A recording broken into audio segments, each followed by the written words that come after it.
Muy buenos días, queridos hermanos. Hoy es el día sábado 11 de diciembre y seguimos en la lectura bíblica McShane. Hoy vamos a leer 2 de Crónicas 11 al 12, Apocalipsis 2, Sofonías 3 y Juan 1. La reflexión de Por amor a Dios, volumen 2, viene de Juan capítulo 1. El prólogo de Juan, versículos 1 al 18, es una de las más ricas canteras de la Biblia, de donde extraer las maravillosas verdades sobre Cristo. En él caben tan solo las reflexiones más introductorias. Primero, en el primer versículo, a aquel de quien finalmente se dice que se hizo carne, el Señor Jesús mismo, se le llama el Verbo. La etiqueta no solo es intrínsecamente peculiar, sino que a primera vista es especialmente extraña, porque no vuelve a aparecer en el resto del Evangelio de Juan. Pero tal vez esta sea la primera pista. Si en el primer versículo Juan hubiera utilizado uno de los títulos atribuidos a Cristo a lo largo del libro, Hijo de Dios, Hijo del Hombre, Rey de Israel, Mesías, etc., ese título se habrá elevado a un lugar de primera importancia. En vez de esto, Juan usa una expresión que los abarca a todos. Recuerda que en el Antiguo Testamento, la palabra de Dios es el medio regular por el cual se revela a sí mismo la creación, la redención y la revelación.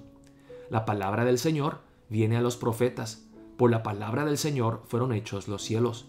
Dios envía su palabra y sana a las personas. A Juan le parece maravillosamente adecuado. En el Verbo eterno que se hace carne, Dios se manifiesta en la creación, en la revelación y en la redención. Incluso la palabra verbo es evocadora. Podríamos parafrasearlo: en el principio Dios se reveló, y esta autorrevelación estaba con Dios y era Dios. Segundo, si el verbo de Dios estaba con Dios incluso en el más remoto de los principios, ese verbo era la semejanza misma de Dios y se distinguía de él. Si el verbo de Dios era Dios aún en el comienzo más lejano, ese verbo era el ser mismo de Dios y se identificaba con él.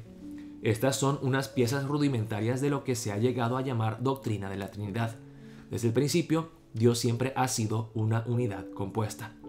Tercero, el versículo 2 retoma la cláusula central del versículo 1 y nos prepara para el versículo 3. En otras palabras, que el verbo estuviera con Dios en el principio posibilita que sea su agente en la creación de todo. Además, la insistencia de que Dios lo creó absolutamente todo por medio de la intermediación del verbo nos conduce a la conclusión de que ni Dios ni el verbo son parte de esta.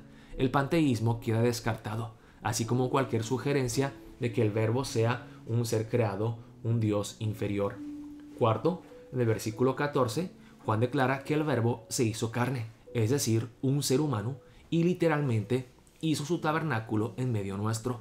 Los lectores del Antiguo Testamento ven al instante que esto significa que en cierto sentido para Juan, Jesús es un nuevo tabernáculo, un nuevo templo.